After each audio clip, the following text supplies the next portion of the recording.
Good morning everyone. स्वागत है आपका टी विद केमिस्ट्री के ऑनलाइन प्लेटफॉर्म पर। दोस्तों, आज हम लोग करने वाले हैं केमिकल काइनेटिक्स का एक सेशन, जिसमें आज हम लोग देखने वाले हैं सारे ग्राफ जो केमिकल काइनेटिक्स में एसोसिएटेड है। उससे पहले मैं आपको कुछ यहाँ पर ग्राफ दिखा गया हूँ, यानी अगर आपके पास कभी ऐसे इक्वेशंस आ जाए तो उनके ग्राफ को आप किस तरीके से प्लॉट करोगे, ये चीज़ पहले समझ लेते हैं, तब हम लोग जाएंगे अपने चैप्टर पे और वहाँ पर हम लोग बात करेंगे।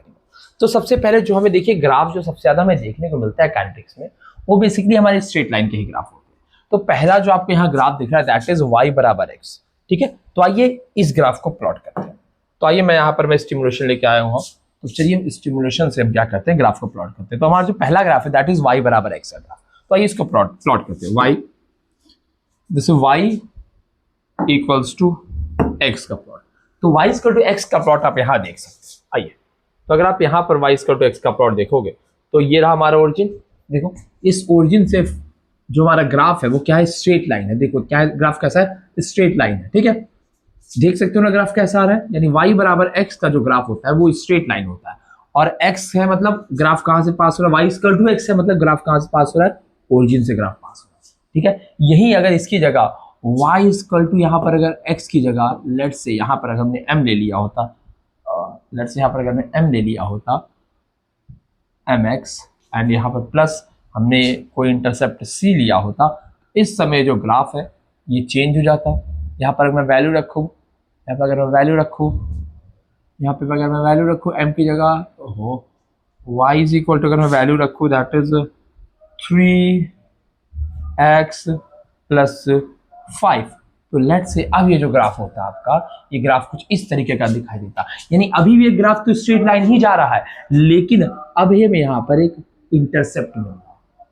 क्या मिल रहा है हमें यहाँ पर, हमें यहाँ पर इंटरसेप्ट मिल रहा है। तो अगर आपको ग्राफ में इंटरसेप्ट दिया होगा तो भी आपके ग्राफ स्ट्रेट लाइन ही बनेगा, लेकिन ओरिजिन से पास नहीं होगा।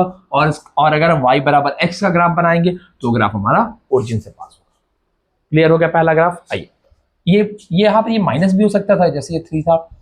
लेट से अगर ये प्लस था, इसकी जगह माइनस भी हम ले लेते हैं, ये भी हम काम कर सकते हैं। 3x and now minus 5। Late से इस केस में अगर ग्राफ देखते हैं तो आप ग्राफ देख सकते हो, अभी भी ग्राफ जो है वो स्ट्रेट लाइन ही है, लेकिन अब की बार इंटरसेप्ट हमारा नेगेटिव में आ गया है। इसी के साथ हम नेगेटिव स्लोप के साथ भी इस ग्राफ को बना सकते हैं। नेगेटिव स्लोप के साथ कैसे इस ग्राफ को बनाएंगे, इसको हम रखते हैं वापस से +5 ही रखते हैं, और यहाँ पर हम लोग रख देते हैं माइनस। ठीक है, -3x। आइए देखिए, अब देखिए अब ये ग्राफ जो है, अभी भी ग्राफ स्ट्रेट लाइन है, लेकिन ये ग्राफ नीचे की तरफ जा रहा है। ध्यान से देखिए, ग्राफ कहाँ जा रहा है, नीचे की तरफ जा रहा है।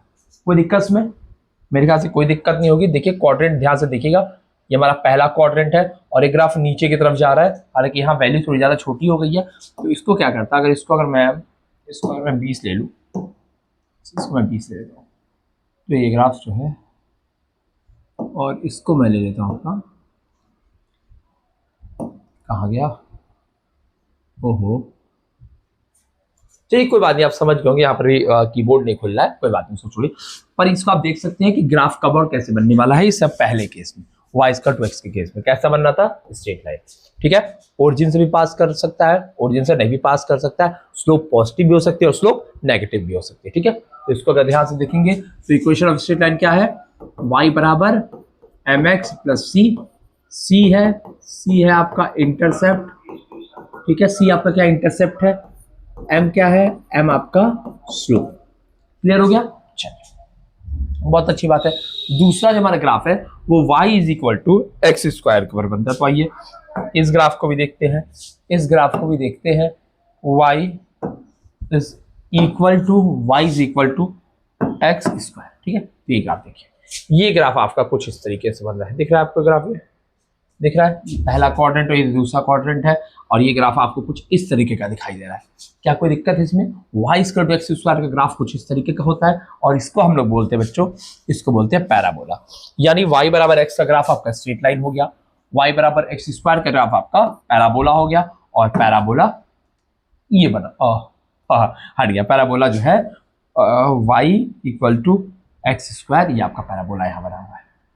ठीक है, पैराबोला समझ गया, स्ट्रेट लाइन समझ गया, उसके भी केसेस समझ गया। चलिए बहुत अच्छी बात है, अगर ये आपने समझ गया, अगर ये आप समझ गए तो चलिए अगला ग्राफ देखते हैं। अगला ग्राफ क्या है, y बराबर x का क्यूब। तो अगर इस ग्राफ को हम देखें, y is equal to x cube, ठीक। ओहो, इनपुट नहीं है, y इज इक्वल टू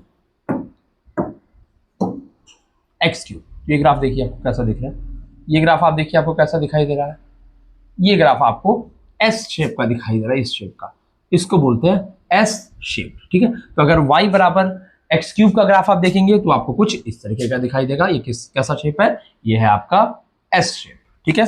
इसका अगर आप देख सकते हैं y बराबर एक्स क्यूब का ग्राफ इज एस शेप।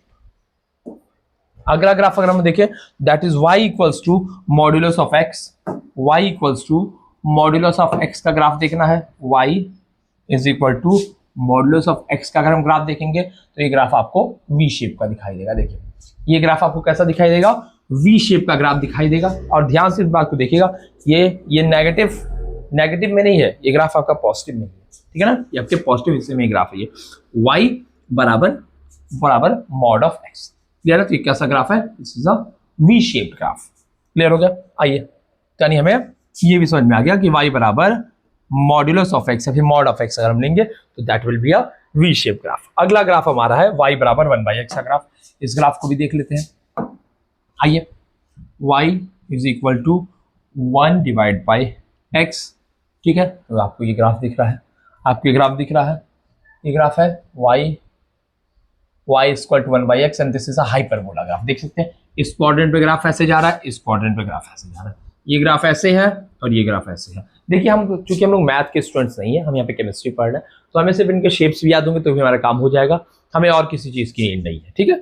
आइए, तो ये ग्राफ इधर ऐसे जा रहा है, ये ग्राफ इस क्वाड्रेंट में ऐसे जा रहा है, ठीक है। यानी फर्स्ट क्वाड्रेंट में आपको ग्राफ मिल रहा है और थर्ड क्वाड्रेंट में आपको ग्राफ मिल रहा है। कोई दिक्कत में, पहले क्वाड्रेंट में this is first quadrant, this is the third quadrant, और ग्राफ कैसा आ रहा है आपका, ग्राफ इज आपका हाइपरबोला।